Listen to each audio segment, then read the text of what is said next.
Olá, amigos, tudo bem com vocês? Pois é, gente, a lacração chegou mesmo até o Enem. Pra quem não sabe, no último domingo rolou a prova do Enem. E tem um pessoal que tá reclamando que a lacração chegou até a prova. E estão usando argumentos como essa questão aqui pra falar isso. Questão 42. O suor para estar em competições nacionais e internacionais de alto nível é o mesmo para homens e mulheres, mas não raramente as remunerações são menores para elas.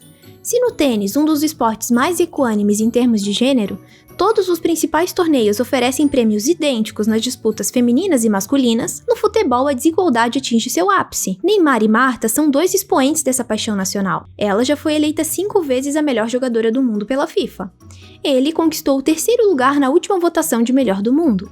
Mas é na conta bancária que a diferença entre os dois se sobressai. O esporte é uma manifestação cultural na qual se estabelecem relações sociais. Considerando o texto, o futebol é uma modalidade que A. Apresenta proximidades com o tênis no que tange às relações de gênero entre homens e mulheres. B. Se caracteriza por uma identidade masculina no Brasil, conferindo maior remuneração aos jogadores. C. Traz remunerações aos jogadores e jogadoras proporcionais aos seus esforços no treinamento esportivo. D. Resulta em melhor eficiência para as mulheres e, consequentemente, em remuneração mais alta às jogadoras. Ou E.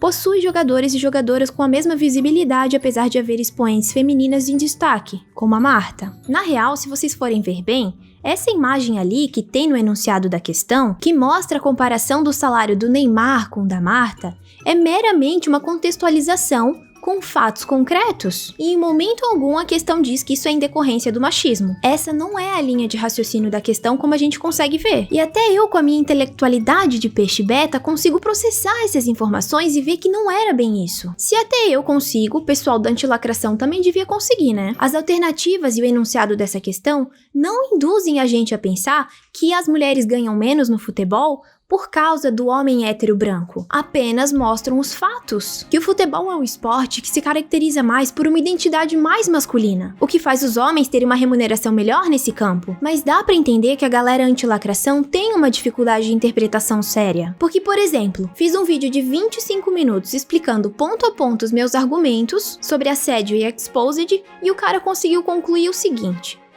se vitimizando porque perdeu o pai. Eu falei isso no último minuto do meu vídeo só pra justificar a demora da resposta. Mas não é como se um cara desse fosse entender. No país do analfabetismo funcional, a má interpretação de texto é algo a se esperar. Mas eu juro que esse cara aqui conseguiu ir além e me surpreender. Mas eu tenho uma teoria comigo. É da falta de capacidade de interpretação de texto que surge a antilacração. Se vocês ainda acham que essa questão do Neymar e da Marta e as outras questões ali do Enem são lacração, nós temos um culpado, que disse que acabaria com a lacração no Brasil e também no Enem. Um absurdo! Vai obrigar a molecada a se interessar por isso agora para o Enem do ano que vem?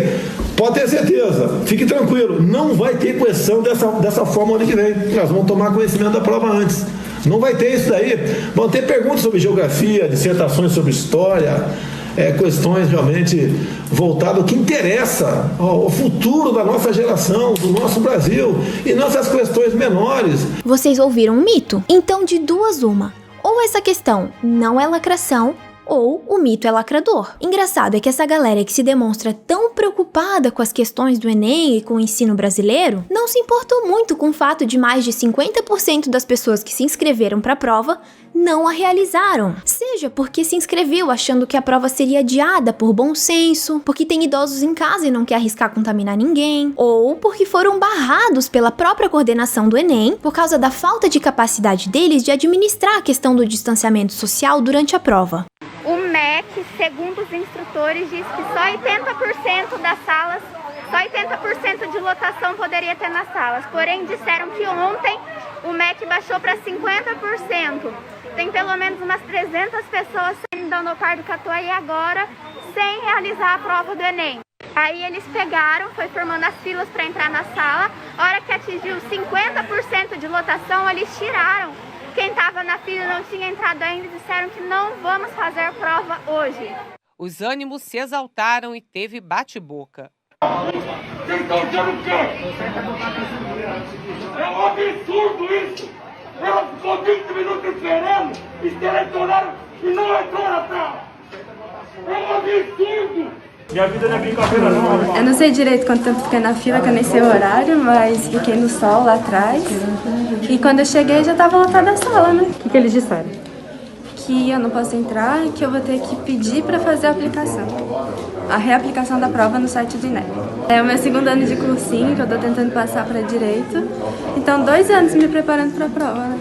O que é um puta descaso do governo, que fez questão de não adiar a prova nem com pressão social, mas não se deu ao trabalho de organizar a infraestrutura para receber as pessoas com decência. Pensa pagar 80 pila para fazer a prova, estudar por meses, chegar na hora e não poder fazer a prova porque a sala tá lotada. Isso é um descaso enorme e devia ter sido o motivo da revolta, em vez de 2 ou 3 questões de pseudo-lacração. Mas é isso aí, o discurso tem que ser bem raso, resumindo tudo a lacração e anti-lacração, porque se adicionar camadas, a discussão fica totalmente inviabilizada. Um bom exemplo onde eu sabia que isso ia acontecer são os meus 2 últimos vídeos onde eu respondi a central. No primeiro, eu usei a estratégia de arriscar fazer um discurso mais simples, sem muito argumento, usando uns xingamentos pesadões, e tive resposta do pessoal da central quase que no mesmo segundo. Depois eu fiz o segundo vídeo colocando uma camada de complexidade na discussão, sem xingar.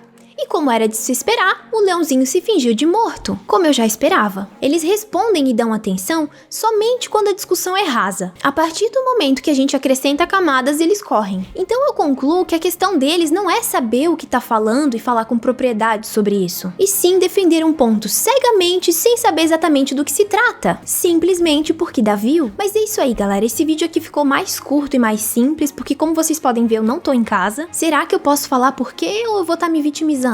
Ah, eu vou falar. Hoje eu tô toda vitimista. Eu não tô em casa, vocês sabem por quê, né? Mas logo as coisas voltam ao normal. Espero de coração que vocês estejam todos muito bem. Eu agradeço muito por assistirem, eu vou ficando por aqui e até logo.